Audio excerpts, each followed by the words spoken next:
ओम शांति। आज 23 जनवरी 2023 के बाबा के अनमोल मधुर महावाक्य सुनेंगे। आज के बाबा के मधुर महावाक्य है कि बच्चे, दुनिया में अनेक सत्संग, अनेक आश्रम है। लोग वहां जाते हैं, सोचते हैं हमें बहुत सुंदर सत्संग मिलेगा, घर की झंझटों से दूर चले जाएंगे।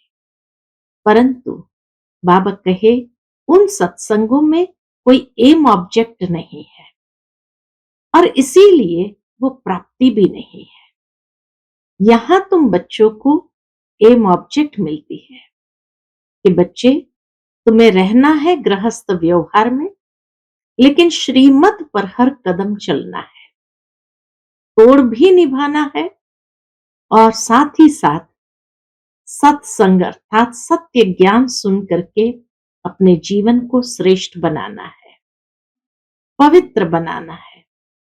साथ ही साथ आज बाबा बच्चों को नशा भी चढ़ाते हैं कि बच्चे, तुम्हारी पवित्रता के बिना भारत स्वर्ग नहीं बन सकता था।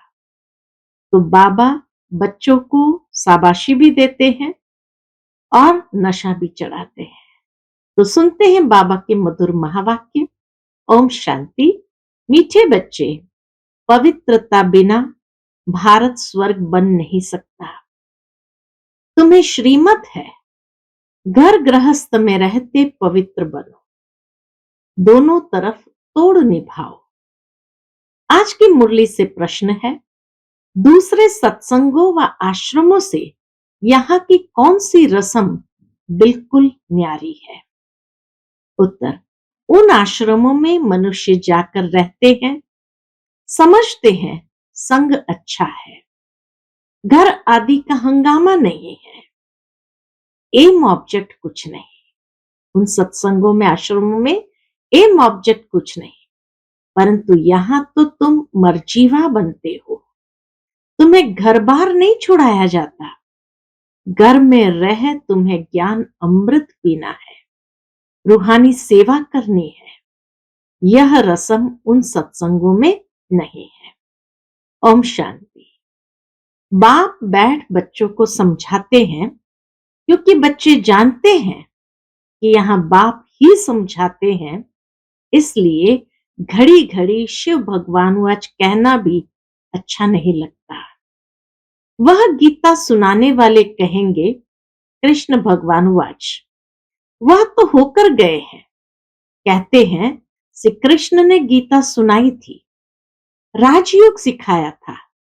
यहां तो तुम बच्चे समझते हो, शिव बाबा हमको राजयोग सिखला रहे हैं और कोई सत्संग नहीं जहां राजयोग सिखाते हैं। और कोई सत्संग ऐसा है ही नहीं जहां वह राजयोग सिखाते हो।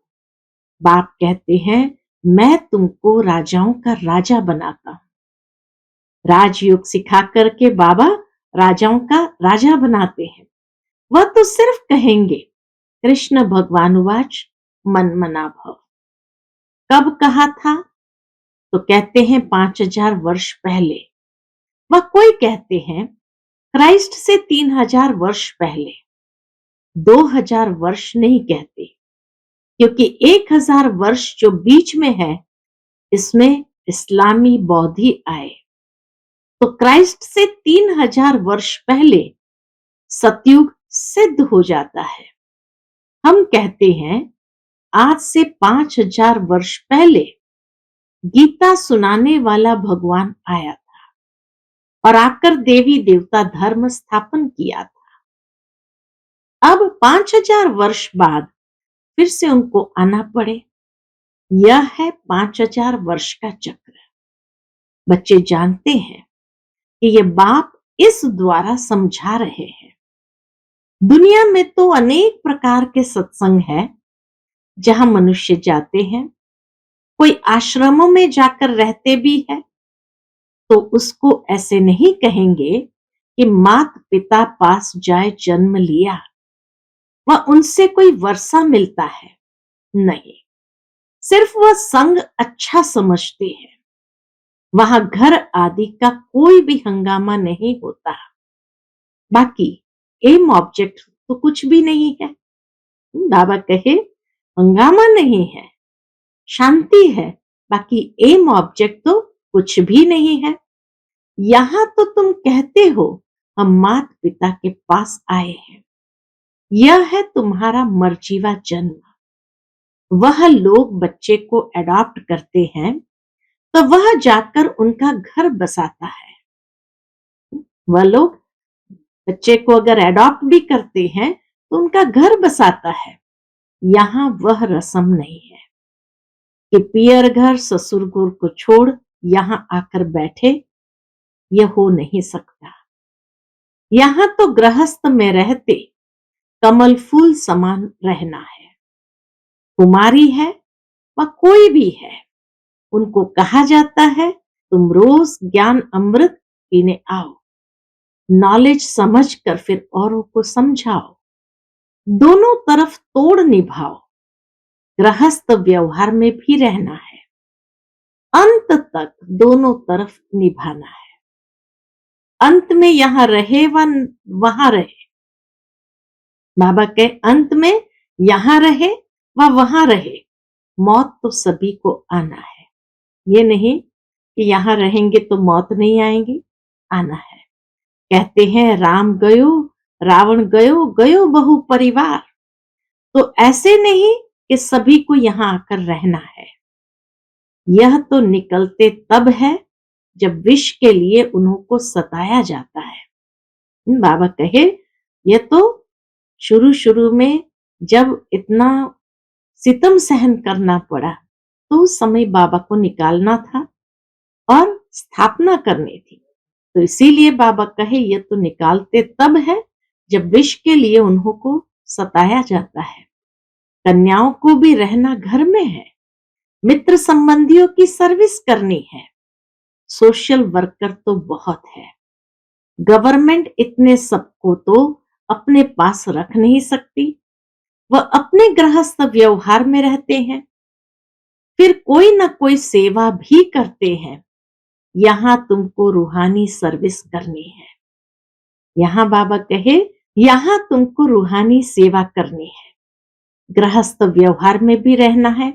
हाँ, जब विकार के लिए बहुत तंग करते हैं तो आकर ईश्वरीय शरण लेते हैं। यहाँ विष के कारण बच्चियां मार बहुत खाती है और कहां भी ये बात नहीं है और सत्संगों में ये बात नहीं।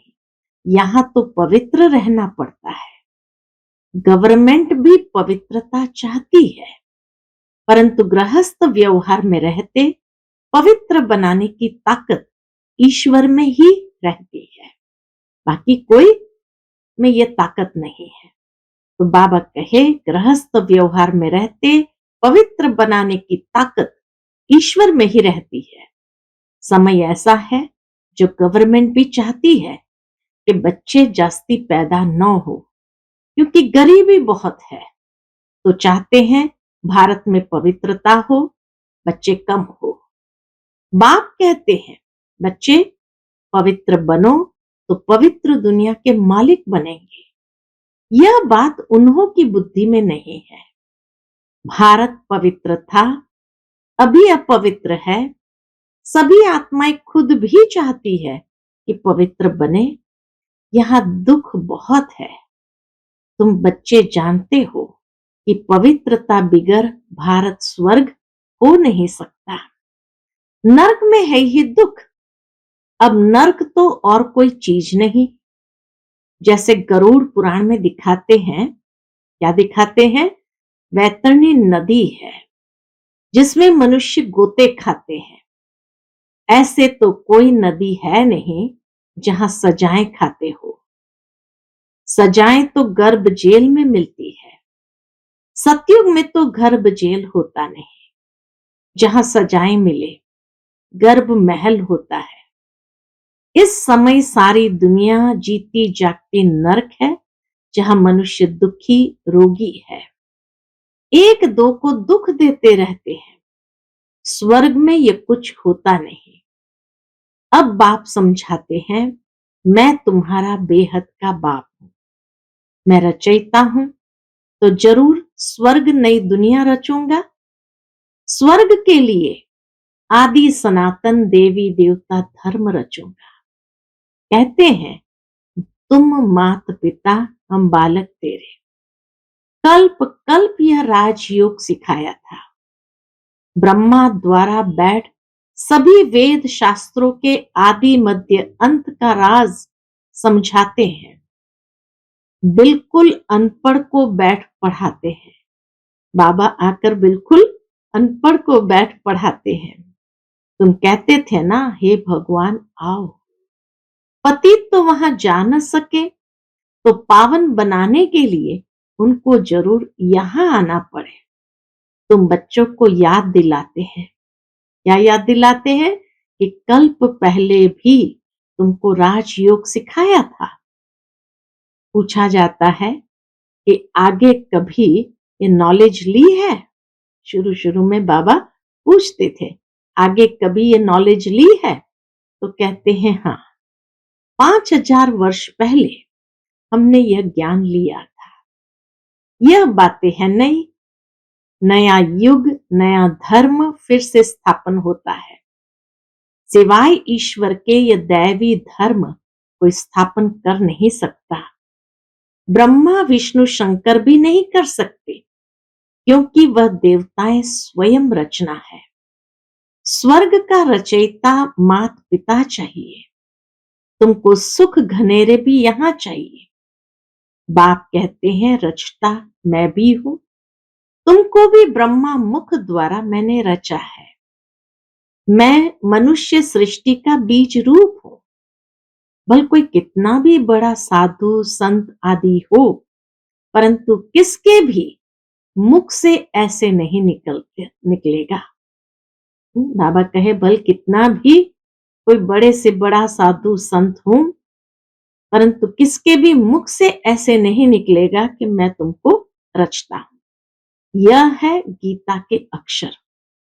परंतु जिसने कहा है वही कह सकता है, दूसरा कोई कह न सके। सिर्फ फर्क यह है कि निराकार के बदले श्री कृष्ण को भगवान कह देते हैं। बाप कहते हैं मैं मनुष्य सृष्टि का बीज रूप परमधाम में रहने वाला निराकार परमात्मा हूं। तुम भी समझ सकते हो, साकार मनुष्य तो अपने को बीज रूप कह न सके। ब्रह्मा विष्णु शंकर भी नहीं कह सकते। यह तो जानते हैं कि सबको रचने वाला शिव बाबा है। मैं दैवी धर्म की स्थापना कर रहा हूं, ऐसे कहने की भी कोई में ताकत नहीं। भल अपने को श्री कृष्ण कहलाए, ब्रह्मा कहलाए, शंकर कहलाए, बहुत अपने को अवतार भी कहलाते हैं, परंतु है सब झूठ। यहां आकर जब सुनेंगे तो समझेंगे बरोबर बाप तो एक है, अवतार भी एक है। वह कहते हैं मैं तुमको साथ ले जाऊंगा। बाबा आकर कहते हैं बच्चे मैं तुमको साथ ले जाऊंगा। ऐसे कहने की भी कोई में ताकत नहीं है। न ये कह सकते कि हम आपको रचते हैं, और न ये कह सकते हैं कि मैं तुम्हें साथ ले जाऊंगा। तो बाबा कहे 5000 वर्ष पहले भी गीता का भगवान शिव बाबा ने कहा था। 5000 वर्ष पहले भी गीता के भगवान शिव बाबा ने कहा था। क्या कहा था? जिसने ही आदि सनातन धर्म की स्थापना की थी वही अब कर रहे हैं। गाया हुआ भी है मच्छरों सदृश आत्माएं गई। ये भी गीता के अंदर अक्षर है। तो बाप गाइड बन सभी को आए लिबरेट करते हैं। अब कलयुग का अंत है, उसके बाद सतयुग आना है, तो जरूर आकर पवित्र बनाए, पवित्र दुनिया में ले जाएगा। गीता में कुछ न कुछ अक्षर है। समझते हैं इस धर्म के लिए शास्त्र तो चाहिए ना, तो गीता शास्त्र बैठ बनाया है। सर्व शास्त्रमय शिरोमणि नंबर 1 माता गीता है। माता सर्व शास्त्रमय शिरोमणि नंबर 1 माता, परंतु नाम बदल दिया है। बाप जो इस समय एक्ट करते हैं वह थोड़ी द्वापर में लिखेंगे। हाँ, बाबा कहे वो तो किसी को याद भी नहीं रहेगी। इसीलिए इतनी ऊंची गीता माता, लेकिन नाम बाप के बदले बच्चे का डाल दिया। बाबा कहे बाप जो इस समय एक्ट करते हैं वह थोड़ी द्वापर में लिखेंगे। गीता फिर भी वही निकलेगी। ड्रामा में यही गीता नूंदी हुई है। जैसे बाप फिर से मनुष्य को देवता बनाते हैं, वैसे शास्त्र भी बाद में कोई फिर से बैठ लिखेंगे। सतयुग में कोई शास्त्र नहीं होगा। बाप सारे चक्र का राज बैठ समझाते हैं। तुम समझते हो हमने ये 84 जन्म का चक्र पूरा किया। बाबा कहे ये बात तुम ही समझते हो कि हमने ये 84 जन्मों का चक्र पूरा किया। आदि सनातन देवी देवता धर्म वाले ही मैक्सिमम 84 जन्म लेते हैं। बाकी मनुष्य की तो बाद में वृद्धि होती है, वह थोड़ी इतने जन्म लेंगे। बाप इस ब्रह्मा मुख से बैठ समझाते हैं। यह जो दादा है जिसका हमने तन लोन लिया है, वह भी अपने जन्मों को नहीं जानते थे। यह है व्यक्त प्रजापिता ब्रह्मा, और सूक्ष्म वतन में है वह है अव्यक्त। है तो दोनों एक। तुम भी इस ज्ञान से सूक्ष्म वतनवासी फरिश्ते बन रहे हो। हम सभी का भी संपूर्ण अव्यक्त फरिश्ता स्वरूप वतन में है। तो इसीलिए बाबा कहे तुम भी इस ज्ञान से सूक्ष्म वतनवासी फरिश्ते बन रहे हो। सूक्ष्म वतनवासियों को फरिश्ता कहते हैं क्योंकि हड्डी मांस नहीं है। ब्रह्मा विष्णु शंकर को भी हड्डी मांस नहीं है, फिर उन्हों के चित्र कैसे बनाते हैं? शिव का भी चित्र बनाते हैं, है तो वह स्टार, उनका भी रूप बनाते हैं। ब्रह्मा विष्णु शंकर तो सूक्ष्म है। जैसे मनुष्य का बनाते हैं वैसे शंकर का तो बना न सके। बाबा कहे जैसे मनुष्य का बनाते वैसे शंकर का तो बना न सके, क्योंकि उनका हड्डी मांस का शरीर है नहीं। हम तो समझाने लिए ऐसे स्थूल बनाते हैं, परंतु तुम भी देखते हो कि वह सूक्ष्म है।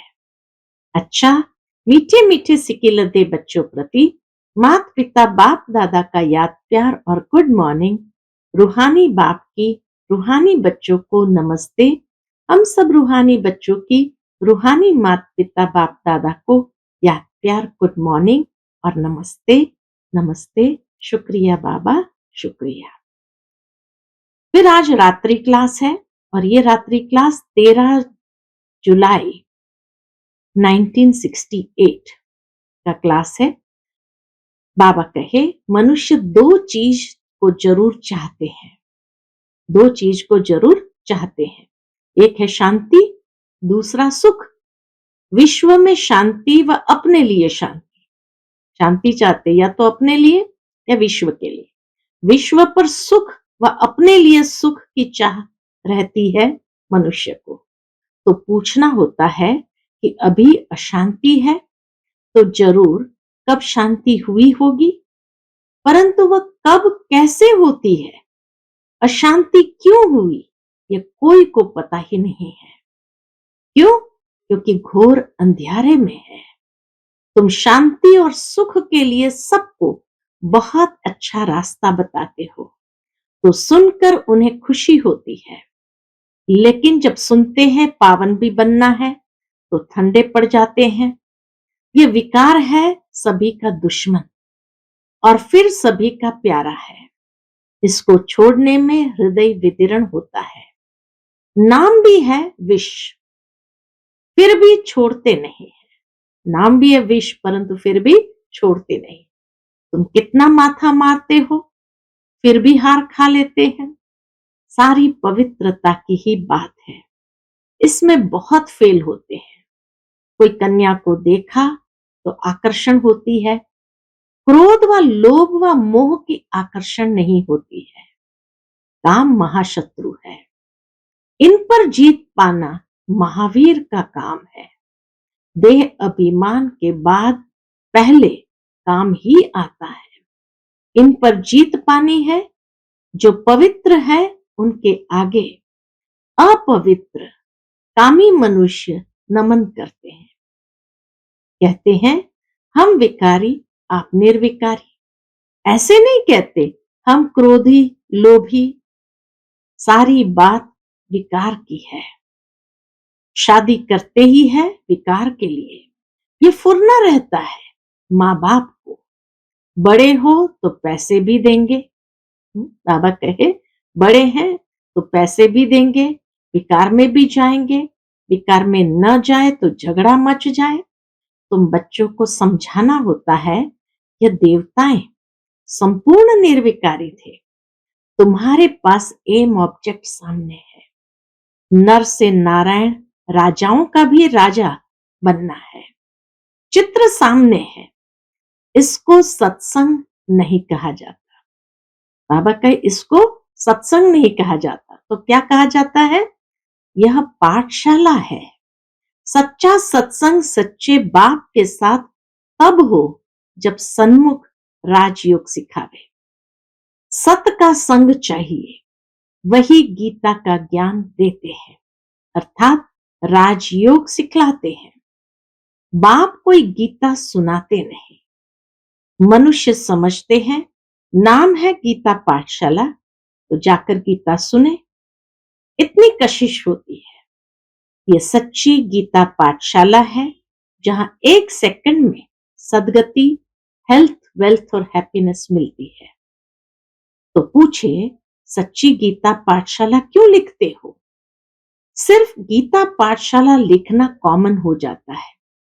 सच्ची अक्षर पढ़ने से खेच हो सकती है, आकर्षण होता है। शायद झूठी भी है, उससे उनका विचार चलेगा कि शायद झूठी भी है, तो सच्ची अक्षर जरूर लिखना पड़े। पावन दुनिया सतयुग को, पतित दुनिया कलयुग को कहा जाता है। सतयुग में ये पावन थे। कैसे बने? सो सिखलाते हैं। बाप ब्रह्मा द्वारा पढ़ाते हैं, नहीं तो पढ़ाएंगे कैसे? ये यात्रा समझेंगे वही जिन्होंने कल्प पहले समझा है। भक्ति मार्ग के दुबन में फंसे हुए हैं। भक्ति का भपका बहुत है। बाबा कहे भक्ति का भपका बहुत है। ये तो कुछ भी नहीं है, सिर्फ स्मृति में रखो, अभी वापस जाना है, पवित्र बनकर जाना है। इसके लिए याद में रहना है। बाप जो स्वर्ग का मालिक बनाते हैं उनको याद नहीं कर सकते। मुख्य बात यह है। सभी कहते हैं इसमें ही मेहनत है। बच्चे भाषण तो अच्छा करते हैं, परंतु योग में रहकर समझाएं तो असर भी अच्छा होगा। बाबा कहे योग में रहकर समझाएं तो असर भी अच्छा होगा। याद में तुमको ताकत मिलती है। सतो प्रधान बनने से सतो प्रधान विश्व के मालिक बनेंगे। याद को निष्ठा कहेंगे क्या? हम आधा घंटा निष्ठा में बैठे, ये रॉन्ग है। बाप सिर्फ कहते हैं याद में रहो। सामने बैठ सिखलाने की दरकार नहीं। बेहद बाप को बहुत लव से याद करना है, क्योंकि बहुत खजाना देते हैं। याद से खुशी का पारा चढ़ना चाहिए, अतीन्द्रिय सुख फील होगा। बाप कहते हैं तुम्हारी ये लाइफ बहुत बहुत वैल्यूबल है। इनको तंदुरुस्त रखना है। जितना जिएंगे उतना खजाना लेंगे। खजाना पूरा तब मिलेगा जबकि हम सतो प्रधान बन जाएंगे। मुरली में भी बल होगा। तलवार में जौहर होता है ना, तुम्हारे में भी याद का जौहर पड़े तब तलवार तीखी हो। ज्ञान में इतना जौहर नहीं है, इसलिए इसको असर नहीं होता है। फिर उनके कल्याण लिए बाबा को आना है। जब तुम याद में जौहर भरेंगे तो फिर विद्वान आचार्य आदि को अच्छा तीर लगेगा। इसलिए बाबा कहते हैं चार्ट रखो। कई कहते हैं बाबा को बहुत याद करते हैं, परंतु मुख नहीं खुलता। तुम याद में रहो तो विकर्म विनाश होंगे। अच्छा, बच्चों को गुड नाइट। आज की मुरली से धारणा के लिए मुख्य सार है। पहली पॉइंट, घर में रहते भी रूहानी सेवा करनी है, पवित्र बनना और बनाना है। दूसरी पॉइंट, इस जीते जागते नरक में रहते हुए बेहद के बाप से स्वर्ग का वर्षा लेना है, किसी को भी दुख नहीं देना है।